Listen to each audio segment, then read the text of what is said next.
სავალდებულო სამხედრო სამსახური გვჭირდება? ეს ძალიან სერიოზული განხილვის საგანი იყო ბოლო წლების განმავლობაში და შეიძლება არაპოპულარული აზრი ვთქვა, რომ კი გვჭირდება. ოღონდ როგორი გვჭირდება და რატომ გვჭირდება, ესაა ძალიან მნიშვნელოვანი, რომ გავიაზროთ.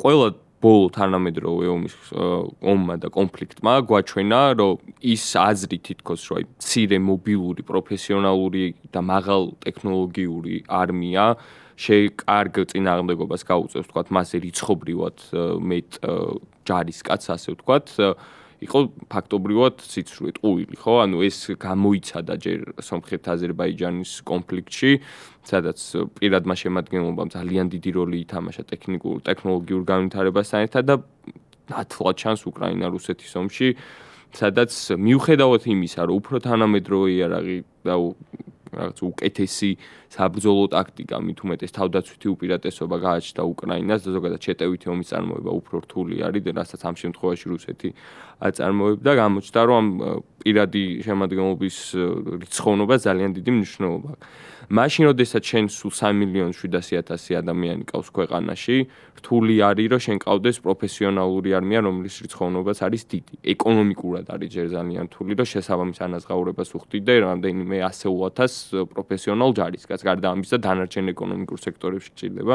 ამ ადამიანების ჩართულობა. ამიტომ არის საჭირო, რომ ვიაზრებდეთ, რომ ჩვენ თითოეული ამ სახელმწიფოში ცხოვრები ადამიანის ვალია, რომ სხვადასხვა სახით მის თავდაცვაში და მის თავდაცვის უნარიანობის გაზრდაში მივიღოთ მონაწილეობა.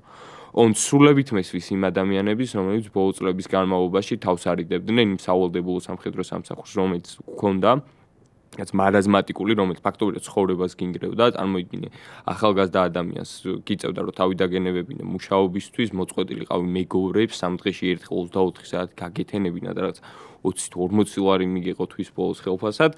ამას ჭირდება ძალიან სერიოზული, არა მხოლოდ, თქვათ, თავდაცვის ძალების რეფორმა, არამედ ეკონომიკური რეფორმა, უწყებათა შორის კოორდინაცია, რომ სტუდენტებს შეეძლოთ, რომ სწავლის პარალელურად ძალიან ისე ფაქიზად და რაღაც ზედმეტი შეფერხების გარეშე მიიღონ, თქვათ, რაღაც სამხედრო განათლება და იმსახურონ იმის პარალელურად, რომ განათლებას იღებენ ადამიანებს, რომლებიც დასაქმებულები არიან, არ უნდა უწევდეთ სამსახურების და ოჯახების მიტოვება, იმიტომ რომ თქვათ, რაღაც თავიანთი ვალი მოიხადონ ქვეყნის წინაშე და შეიძლება ამის კოორდინირება და თითქმის ყველა განვითარებულ ქვეყანას აქვს ძალიან კარგი რეზერვის სისტემა.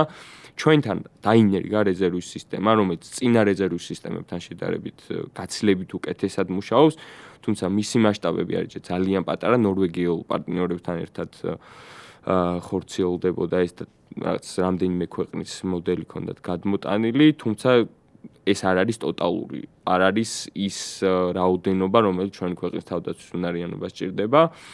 და საბოლოო ჯამში ამას ჭირდება ძალიან დიდი უწყებათა შორის კოორდინაცია, დიდი რეფორმა, რომელმაც უნდა მოიტანოს საბოლოო ჯამში ის, რომ მოქალაქეს გაუჩნდეს აზრი, რომ მას უნდა უწევდეს საკუთარი ქვეყნის თავდაცვა. ანუ ეს არ უნდა იყოს ის, რომ ის დაძალებით მიყავდეს რა, ამაზე მუშაობა შეიძლება და ამის გამოცდილება არსებობს ბევრ ევროპულ ქვეყანაში, იქითკენ საითაც ჩვენ ყველა ერთად მივიწევთ თქვა დღეს.